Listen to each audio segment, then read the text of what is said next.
Everyone welcome back to our channel. ಇವತ್ತು ಕೂಡ ನಾನು ನನ್ನ ದಿನಾನ ಬೆಳಿಗ್ಗೆ ಬೇಗನೆ ಎದ್ದು ಸ್ಟಾರ್ಟ್ ಮಾಡಿದೆ. ಒಂದು 4 ಗಂಟೆಗೆಲ್ಲ ಎದ್ಬಿಟ್ಟಿದ್ದೆ.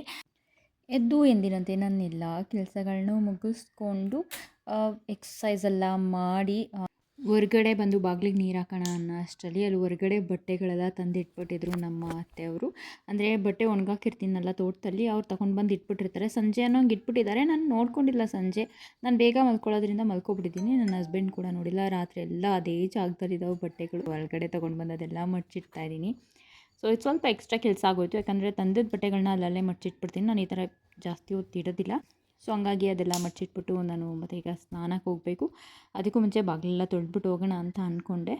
ಬಾಗಿಲೆಲ್ಲ ತೊಳೆದ್ಬಿಟ್ಟು ಅದಾದಮೇಲೆ ಸ್ನಾನ ಮಾಡ್ಕೊಂಡು ಬರಬೇಕು. ನಾನು ತಲೆ ಸ್ನಾನ ಮಾಡಲ್ಲ ಇವತ್ತು. ನೆನ್ನೆ ತಾನೇ ತಲೆ ಸ್ನಾನ ಆಗಿದ್ದರಿಂದ ಯಾವುದೇ ರೀತಿ ತಲೆ ಸ್ನಾನ ಮಾಡೋದಿಲ್ಲ. ಎವ್ರಿ ಡೇ ತಲೆ ಸ್ನಾನ ಇಸ್ ನಾಟ್ ಗುಡ್. ನನ್ನ ಕೂದಲಂತೂ ತುಂಬ ಫ್ರೀಝಿ ಥರ ಲೈಕ್ ತುಂಬ ಡ್ರೈ. ಹಾಗಾಗಿ ನಾನು ಎವ್ರಿ ಡೇ ತಲೆ ಸ್ನಾನ ಮಾಡೋದಿಲ್ಲ. ಇನ್ನೊಂದು ಇಂಪ್ರೂವ್ಮೆಂಟ್ ನಾನು ಏನು ಮಾಡಿಕೊಂಡೆ ಅಂದರೆ ಇವತ್ತು ಒಂದು ಸ್ವಲ್ಪ ಹೊತ್ತು ಧ್ಯಾನ ಮಾಡಿದೆ. ನಿಜವಾಗ್ಲೂ ಹೇಳ್ತೀನಿ, ಧ್ಯಾನ ಮಾಡೋದು ನನಗೆ ಆಗೋದೇ ಇಲ್ಲ. ಕೂತ್ಕೊಳ್ಬೇಕಂದ್ರೆ ಮಂತ್ರಗಳು ಪಠಿಸ್ಬಿಡ್ತೀನಿ. ಬಟ್ ಕಣ್ಣು ಮುಚ್ಕೊಂಡು ಕೂತ್ಕೊಂಡ್ರೆ ತುಂಬ ಕಷ್ಟ ಆಗುತ್ತೆ. ಬಟ್ ಅದನ್ನು ರೂಢಿ ಮಾಡ್ಕೊಳ್ಳೋಣ ಅಂತ ಇವತ್ತಿಂದ ಟ್ರೈ ಮಾಡಿದೆ. ಒಂದಷ್ಟು ಹೊತ್ತು ಧ್ಯಾನ ಮಾಡಿದೆ, ಒಂದು 2 ಮಿನಿಟ್ಸ್. 2 ಮಿನಿಟ್ಸ್ ಇಸ್ ಗುಡ್ ಅಂತಲೇ ನನ್ನ ಪ್ರಕಾರ. ಯಾಕಂದರೆ ಫಸ್ಟ್ ಟೈಮ್ ನಾನು ಮಾಡಿರೋದು. ನಾನು ಧ್ಯಾನ ಎಲ್ಲ ಮಾಡೋಕ್ಕೆ ಹೋಗ್ತಾ ಇರಲಿಲ್ಲ. ಸೊ ಹಂಗಾಗಿ ಇವತ್ತು ಒಂದಷ್ಟು ಹೊತ್ತು ಧ್ಯಾನ ಕೂಡ ಮಾಡಿದೆ. ಹಾಗೆ ಇವತ್ತು ನನ್ನ ವೆಯ್ಟ್ ಕೂಡ ಚೆಕ್ ಮಾಡಿದೆ. ನಾನು ಹೇಳಲೇಬೇಕು, ಏನಂದರೆ ಹಬ್ಬದ ಟೈಮಲ್ಲೆಲ್ಲ ತಿಂಡಿ ಮಾಡೋ ಟೈಮಲ್ಲೆಲ್ಲ ತಿಂದಿರೋದು, ಅದಕ್ಕೆ ಹಿಂದಿನ ದಿನಗಳೆಲ್ಲ ತಿಂದಿರೋದ್ರಿಂದ ನಾನು ತುಂಬ ವೆಯ್ಟ್ ಜಾಸ್ತಿ ಆಗಿಬಿಟ್ಟಿದೆ. ಹಬ್ಬ ಅಂದರೆ ನಿಮಗೆ ಗೊತ್ತಿರುತ್ತೆ, ತಿನ್ನೋದ್ರಲ್ಲಿ ಕಂಟ್ರೋಲೇ ಇರೋದಿಲ್ಲ. ಹಂಗಾಗಿ ಜಾಸ್ತಿ ಆಗೋಗಿತ್ತು. 68 kg ತೋರಿಸ್ತಾ ಇತ್ತು ಸ್ಕೇಲು. ನಾನಂತೂ ಸಿಕ್ಕಾಬಟ್ಟೆ ಭಯ ಬಿದ್ದುಬಿಟ್ಟಿದೆ. ಅಯ್ಯೋ ಏನಿದು ಈ ಥರ ಜಾಸ್ತಿ ಆಗಿಬಿಟ್ನಲ್ಲ ಅಂತೇಳ್ಬಿಟ್ಟು. ಬಟ್ ನಾನು 1-2-3 ದಿನ ಟ್ರೈ ಮಾಡಿದ್ದಕ್ಕೆ ನಾನು 66 ಬಂದಿದ್ದೀನಿ. ನಂಗೆ ತುಂಬ ಖುಷಿ ಆಯಿತು. ಸೊ ಕನ್ಸಿಸ್ಟೆನ್ಸಿ ಮೇಂಟೈನ್ ಮಾಡಿಬಿಡೋಣ ಅಂತ ಅಂದ್ಕೊಂಡೆ. ಆಮೇಲೆ ಸೊ 66 ತೋರಿಸ್ತಿದ್ದೀನಿ. 64 ಇದ್ದೆ ಅಲ್ವಾ ನಾನು. ಸೊ 66 ನನಗೆ 64 ಯಾವಾಗ ನೋಡ್ತೀನೋ ಅನಿಸ್ಬಿಟ್ಟಿದೆ. ಇವಾಗ 64 ಆಗಬೇಕು ಫಸ್ಟು. ಅದೇ ನನ್ನ ಗುರಿ. ಇದೆಲ್ಲ ಮಾಡೋಷ್ಟರಲ್ಲಿ ನನಗೆ ಒಂದು ನ್ಯೂಸ್ ಬಂತು, ಡೆತ್ ನ್ಯೂಸು. ನಮ್ಮ ಅಜ್ಜಿ ಇದ್ದಾರಲ್ಲ, ಅವ್ರ ಅಕ್ಕನ ಅಳಿಯ ತೀರೋಗ್ಬಿಟ್ಟಿದ್ದಾರೆ ಅಂತ. ನಮ್ಮ ಅಜ್ಜಿ ಬಂದು ನಮ್ಮ ತಾಯಿಯ ತಾಯಿ, ಆ ಅಜ್ಜಿ ಬಗ್ಗೆ ಹೇಳ್ತಿರೋದು. ಅವರ ಅಕ್ಕನ ಅಳಿಯ ಅಂದರೆ ಅವ್ರ ಅಕ್ಕನ ಮಗಳು ಗಂಡ ತೀರೋಗ್ಬಿಟ್ಟಿದ್ದಾರೆ ಅಂತ. ನನಗೆ ದೊಡ್ಡಮ್ಮ ಆಗಬೇಕು, ಅವ್ರು ದೊಡ್ಡಪ್ಪ ಆಗಬೇಕು. ಅಲ್ಲಿಗೆ ನಾವು ಹೋಗ್ಬೇಕಾಗಿತ್ತು. ಅದೇ ಡಿಸ್ಕಷನ್ ಮಾಡ್ತಾಯಿದ್ವಿ ನಾನು ನಮ್ಮ ಅಜ್ಜಿ ಎಲ್ಲ. ಯಾವ ಪಂಡಕ್ಕೆ ಹೋಗಿ ಫಂಕ್ಷನ್ ಮುಗಿಸ್ಕೋತೀರಾ? ಅಮ್ಮ ಇವ್ರು ನಂಬ್ಕೊಂಡ್ರ ಅದ್ದೇ. ಏನು ಮಾಡೋದು? ಅಭಿ ಬರೋದಿಲ್ಲ, ಕೆಲಸ ಅದೇ. ಅಭಿ ಬರೋದಿಲ್ಲ ಬಿಡು, ಹೊರಡ್ಬೇಕು. ಯಾವಾಗ ಹೋಗೋದು? ಏನು ಮಾಡೋದು? ಅಲ್ಲಿ ಬಂದಿದ್ರು ಅಂತ ಅವ್ರಿಗೆ ಮಗ ತೋರ್ಬಿಟ್ಟು ಫ್ಯಾಮಿಲಿ ಎಲ್ಲ 11 ಗಂಟೆ ಬಸ್ಗೆ. ಅಮ್ಮ ಏನಾಗಿ ಸತ್ತಿರೋದಂತೆ? ಅದೇನೋ ಯಾರು ಕಂಡಿರೋದು ಇದು. ಅದೇ ಈಗ ಬಸ್ 11 ಗಂಟೆ ಬಸ್ಗೆ ಹೋಗೋದಾ? ಸರಿ, ಅಷ್ಟೊಳಗೆ ಅಭಿಗೆ ಅಡುಗೆ ಮಾಡಿಬಿಡ್ಲಾ? ಮಾಡ್ಬಿಡೋದು. ಆಯಿತು.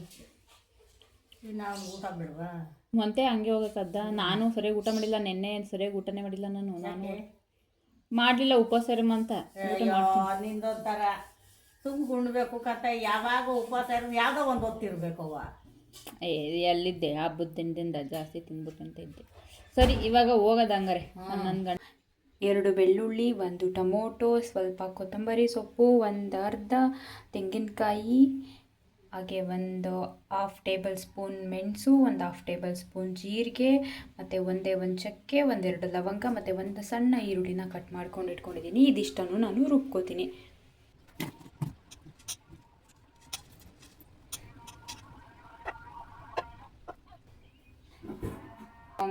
ಮಟನ್ ಸಾಂಬಾರು ಪುಡಿ ಅಥವಾ ಚಿಕನ್ ಸಾಂಬಾರು ಪುಡಿ ಪೌಡರ್ ಏನಾರು ಹಾಕ್ಬೋದು, ಅಥವಾ ಸ್ವಲ್ಪ ಚಿಲ್ಲಿ ಪೌಡರ್ ಮತ್ತು ಕೊರಿಯಂಡರ್ ಪೌಡರ್ ಕೂಡ ಹಾಕೋಬೋದು. ಆದರೆ ನಾನಿಲ್ಲಿ ಬೇಳೆ ಸಾಂಬಾರು ಪುಡಿ ನಾನೇನು ಮಾಡ್ಕೊಂಡಿದ್ದೆ ಅದು ಹಾಕ್ತಿದ್ದೀನಿ. ತಿಕ್ನೆಸ್ ಚೆನ್ನಾಗಿರುತ್ತೆ ಮತ್ತು ಇನ್ನೊಂದು ಟೇಸ್ಟು ಚೆನ್ನಾಗಿರುತ್ತೆ. ಹಾಗಾಗಿ 2 ಟೇಬಲ್ ಸ್ಪೂನ್ ಹಾಕೋತಾ ಇದ್ದೀನಿ. ಇನ್ನೊಂದು ಮರ್ತ್ಬಿಟ್ಟೆ, ಹಸಿರು ಮೆಣಸಿನ್ಕಾಯಿ.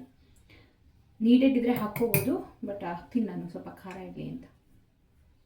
ಇಷ್ಟು ಆಮೇಲೆ ನಾನು ಖಾರದ ಪುಡಿ ಹಾಕೋದು, ಅಂದರೆ ಸಾಂಬಾರು ಪುಡಿ ಹಾಕೋದು. ಬರೀ 2 ಮೆಣಸಿನ್ಕಾಯಿ ಹಾಕ್ತಿದ್ದೀನಿ, ಸ್ವಲ್ಪ ಖಾರ ಇರಲಿ ಅಂತ ಅಷ್ಟೇ. ಜಾಸ್ತಿ ಹಾಕ್ಬಿಟ್ರೂ ಕಷ್ಟ, ಚೆನ್ನಾಗಿರಲ್ಲ. ಹಾಗಾಗಿ ಒಂದು 2. ಈ ಮಸಾಲೆನ ರುಬ್ಕೊಂಡು ನಂತರ ತುಂಬ ಸಿಂಪಲ್ಲು ಈ ಮೊಟ್ಟೆ ಸಾಂಬಾರು ಮಾಡೋದು. ಜಸ್ಟ್ ಆಯಿಲ್ ಹಾಕಿ ಆಯಿಲಲ್ಲಿ ಈರುಳ್ಳಿ ಎಲ್ಲ ಫ್ರೈ ಮಾಡಿಕೊಂಡು ಅದಾದಮೇಲೆ ಮಸಾಲೆ ಸೇರಿಸ್ಬಿಟ್ಟು ಮಸಾಲೆ ಅರ್ಧ ಬೆಂದಾಗ ಸ್ವಲ್ಪ ಉಪ್ಪು ಸೇರಿಸ್ಕೊಂಡು ಚೆನ್ನಾಗಿ ಬೆಂದ ಮೇಲೆ ಒಂದೊಂದಾಗಿ ಮೊಟ್ಟೆ ಒಡೆದು ಹಾಕ್ಬಿಟ್ಟು ಅದನ್ನು ಮುಚ್ಚಿ ಒಂದು 10 ನಿಮಿಷ ಲೋ ಫ್ಲೇಮಲ್ಲೇ ಬೇಯಿಸ್ಕೊಬೇಕು. ಬೇಯಿಸ್ಕೊಂಡ ನಂತರ ಸಾಂಬಾರು ನಿಮಗೆ ರೆಡಿ ಆಗುತ್ತೆ. ಫಟಾಫಟ್ ಅಂತ ಮಾಡಿಬಿಡ್ಬೋದು. ನಾನು ಬೇಗನೆ ಮಾಡಿಬಿಟ್ಟೆ. ನಾನು 9 ಗಂಟೆಲಿ ಅಲ್ಲಿ ಮಾತಾಡ್ತಿದ್ದೆ. ನನಗೆ ಅರ್ಧ ಗಂಟೆಯಲ್ಲಿ ರೈಸು ಮತ್ತು ಮೊಟ್ಟೆ ಸಾಂಬಾರು ಮತ್ತು ಮುದ್ದೆ, ಪಲ್ಯ ಎಲ್ಲ ರೆಡಿಯಾಗೋಗಿತ್ತು. ರೆಡಿ ಮಾಡಿಬಿಟ್ಟು ನನ್ನ ಹಸ್ಬೆಂಡ್ಗೂ ಕೂಡ ಹಾಕ್ಕೊಟ್ಬಿಟ್ಟು ನಾನು ಸ್ವಲ್ಪ ಲೈಟಾಗಿ ತಿಂದೆ. ಜಾಸ್ತಿ ತಿನ್ನೋಕ್ಕೂ ಆಗಲಿಲ್ಲ ನನಗೆ. ನಾನು ನಿನ್ನೆ ಮಧ್ಯಾಹ್ನ ತಿಂದಿದ್ದು, ಸಂಜೆಗೂ ಏನೂ ತಿಂದಿರಲಿಲ್ಲ. ಹೊಟ್ಟೆ ಹಸ್ವಿತ್ತು ನನಗೆ, ಬಟ್ ಏನೋ ತಿನ್ನೋಕ್ಕಾಗಲಿಲ್ಲ. ತಿಂದ್ಕೊಂಡು ಹೊರಟೆ ನಾನು. ಬಟ್ ಡೆತ್ತು ಏನಕ್ಕಾಗಿತ್ತು ಅನ್ನೋದು ನನಗೆ ಗೊತ್ತಿರಲಿಲ್ಲ. ನನಗೆ ಕ್ಯೂರಿಯಾಸಿಟಿ ಇತ್ತು. ಅದನ್ನು ನನ್ನ ತಾಯಿಗೆ ಕೇಳಿದೆ. ಅವರು ಸೂಸೈಡ್ ಅಂತ ಅಂದರು. ನನಗೆ ತುಂಬ ಬೇಜಾರಾಗೋಯಿತು. ಅವ್ರಿಗೆ ಏಜ್ ಆಗಿತ್ತು, ಹೌದು, ವಯೋಸಹಜ ಕಾಯಿಲೆಯಿಂದ ಸತ್ತಿದ್ರೆ ಒಂಥರ, ಬಟ್ ಅವ್ರು ಗಟ್ಟಿಮುಟ್ಟಾಗೇ ಇದ್ದರು.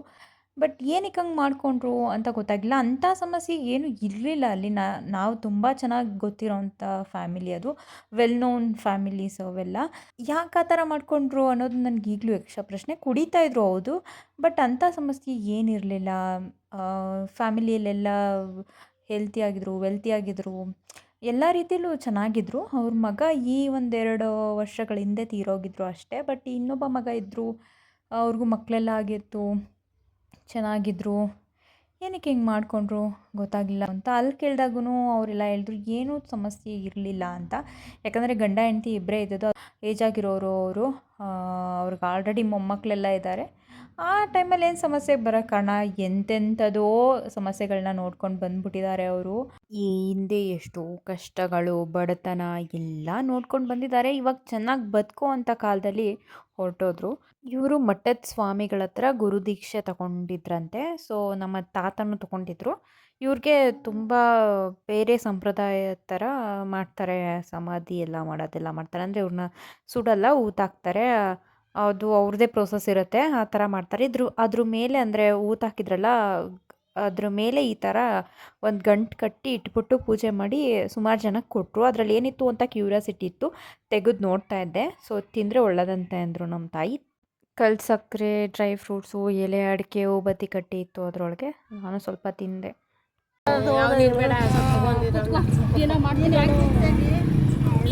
ತಿನ್ಬೇಡಿ, ಬಿಚ್ಚಬಾರ್ದಾ?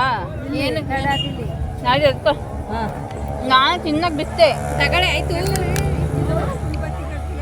ಏ ಇಕ್ಕದ್ರಿ ಇಕ್ಕತ್ತೀವಿ ಅಂದರು. ನನಗೆ ಸೂಸೈಡ್ ಅಂತ ಕೇಳಿ ನಿಜವಾಗ್ಲೂ ಬೇಜಾರಾಗೋಯಿತು. ಹಿಂಗಾಗೋಯ್ತು. ನಮ್ಮ ಅಕ್ಕ ಹೇಳ್ತಾ ಇದ್ಲು, ಅಯ್ಯೋ ಅದು ಟೈಮ್ ಬಂದಾಗ ಹಾಗೇನೆ, ಅದು ಸಾವು ಅಂತ ಇದ್ಮೇಲೆ ಅದು ಯಾವ ರೂಪದಲ್ಲಾದರೂ ಕರ್ಕೊಂಡು ಹೋಗ್ಬಿಡ್ತಾರೆ, ಅದೊಂದು ರೀಸನ್ ಅಷ್ಟೇ ಬಿಡು ಅಂತ ಅಂದರು.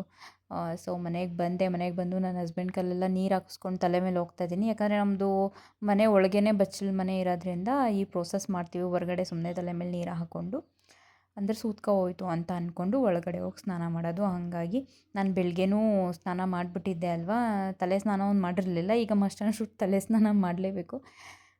ತಲೆ ಸ್ನಾನ ಮಾಡಿಕೊಂಡೆ ಹೊರಟೆ. ಅದೇನೋ ಗೊತ್ತಿಲ್ಲ, ಅಲ್ಲಿ ಬಿಸಿಲಲ್ಲಿ ನಿಂತಿದ್ಕೋ ಏನೋ ತುಂಬ ಹೊಟ್ಟೆ ಹಸ್ವಾಗ್ತಿತ್ತು. ನನಗೆ ಈ ಥರ ಹಸ್ವಾಗಲ್ಲ, ತುಂಬ ಹಸ್ವಾಗ್ತಿತ್ತು. ಅದಕ್ಕೆ ಬಂದ ತಕ್ಷಣವೇ ತಿಂದ್ಬಿಟ್ಟೆ. ಮೇ ಬಿ ಬೆಳಿಗ್ಗೆ ಸ್ವಲ್ಪ ತಿನ್ಕೊಂಡು ಹೋಗಿದ್ನಲ್ಲ, ಅದಕ್ಕೋ ಏನೋ. ಸೊ ಸಖತ್ ಹಸ್ವಾಗೋಗಿತ್ತು. ಬಂದ ತಕ್ಷಣ ತಿಂದ್ಬಿಟ್ಟು ನಾನು ರೆಸ್ಟ್ ಮಾಡಿದೆ. ಈ ವ್ಲಾಗ್ನ ಇಲ್ಲಿಗೆ ಎಂಡ್ ಮಾಡ್ತೀನಿ. ಮತ್ತೊಂದು ವಿಡಿಯೋದಲ್ಲಿ ಸಿಗ್ತೀನಿ. Thanks for watching. ಯಾರಾದರೂ ನನ್ನ ಚಾನಲ್ನ ಸಬ್ಸ್ಕ್ರೈಬ್ ಮಾಡದೆ ನೋಡ್ತಾ ಇದ್ದರೆ ದಯವಿಟ್ಟು ಸಬ್ಸ್ಕ್ರೈಬ್ ಮಾಡಿ ಮತ್ತು ಸಪೋರ್ಟ್ ಮಾಡಿ ಅಂತ ಕೇಳ್ಕೊತೀನಿ.